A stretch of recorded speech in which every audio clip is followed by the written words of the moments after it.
Okay, video kali ni saya nak kongsi dekat korang 3 aplikasi yang paling sesuai untuk korang yang baru nak belajar buat duit. Dan aplikasi ni semua korang boleh dapat duit tu dalam masa 1 minggu ataupun kurang daripada seminggu. Nak tahu aplikasi apa, kena tengok video ni sampai habis. Tapi sebelum tu, siapa yang tak masuk lagi dekat dalam grup WhatsApp saya, korang boleh tekan link dekat bawah video ni. Kita ada sediakan 4 grup untuk korang. Grup pertama, kedua, ketiga dengan keempat. Kenapa korang kena masuk dalam grup? Sebab ujung bulan ni kita akan bagi Money Pocket Touch 'n Go. Money Pocket tu saya bagi duit secara percuma, secara random dekat dalam grup WhatsApp saya. So korang kena standby dekat dalam grup, nanti kita akan info dekat korang. So 3 aplikasi yang saya nak kongsi dekat korang hari ni, cara nak guna dia sama sahaja, tak ada yang berbeza. Kita mula dengan aplikasi yang pertama. Aplikasi ni nama dia M-Reward. Siapa yang nak cuba, korang boleh tekan link dekat bawah video ni.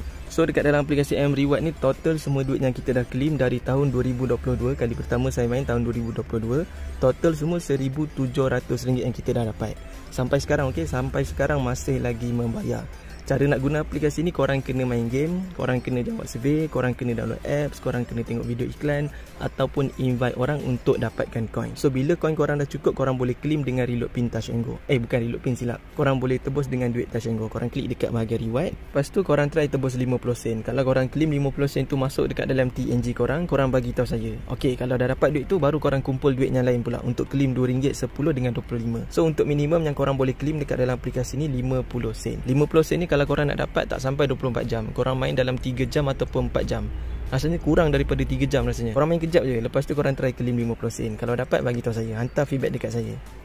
Okey, aplikasi yang kedua nama dia M-Paisa. Cara nak main sama juga macam M-Reward tadi. Korang kena jawab survey, main game ataupun invite orang. Tapi dekat dalam 3 aplikasi ni, korang nak main tanpa invite orang pun boleh, tak ada masalah. Sebab dia tak ada syarat untuk kita withdraw. Kalau korang nak invite orang, korang boleh dapat point lebih. So kalau korang nak dapatkan point, korang boleh main game dekat bahagian playtime game. Korang download aplikasi dekat bahagian sini, korang main game, dapatkan coin, boleh tukar dengan duit. Lepas tu korang boleh jawab survey, lepas tu korang boleh buat app task, korang boleh tengok video iklan ataupun invite orang. Tapi kalau tak nak invite pun boleh, tak ada masalah. Kalau nak claim dia, korang klik dekat bahagian redeem. Lepas tu korang pilih Touch 'n Go, korang try dulu claim 50 sen. Sama juga macam M-Reward tadi. Kalau dapat, korang bagi tahu saya. Selain daripada top up Touch 'n Go, korang juga boleh claim untuk top up telefon ada, untuk Google gift card pun ada, Unipin ada, Shopee gift card ada, PUBG UC ada, Clash Clan apa benda ni, Clash of Clan pun ada, dan juga SEA Game gift card. Aplikasi yang ketiga nama dia RP Reward.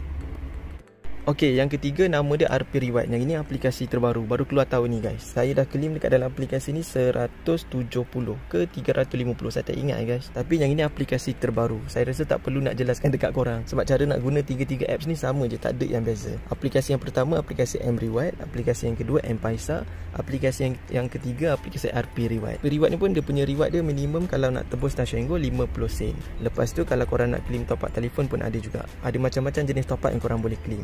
Okey, cuma aplikasi M-Reward ni, dia punya tebus tu point dia tak banyak kalau korang nak claim RM25. Dia kena ada 40,000 coin. Kalau M-Reward dengan M-Paisa, korang kena ada 45,000 coin ataupun point. Cara nak tebus macam biasa, guna nombor telefon korang. Nombor telefon yang korang daftar dengan TNG, bukan nombor duit now. Cara nak isi nombor telefon, 6 tak perlu letak dekat depan. Lepas tu korang tunggu dalam tempoh 24 ke 48 jam. Kalau dah dapat, korang SS, korang bagi tahu saya. Nanti saya kongsi dekat dalam grup dia punya bukti pembayaran. So kalau nak kira total berapa jumlah duit yang saya dapat dekat dalam 3 aplikasi ni, saya rasa lebih RM2,000. Yang paling banyak saya dapat dekat dalam aplikasi M-Reward. M-Reward ni saya main dari tahun 2022. Kalau M-Paisa saya main dari tahun 2023. Lebih kurang dalam 1,400 ataupun 1,500. RP-Reward tahun ni punya. Okey guys, kalau korang nak try, boleh klik link dekat bawah video. Nanti saya letak link video tutorial. Kalau korang yang tak faham, boleh chat saya dekat WhatsApp. Okey, kita jumpa lagi di next video insyaAllah. Assalamualaikum.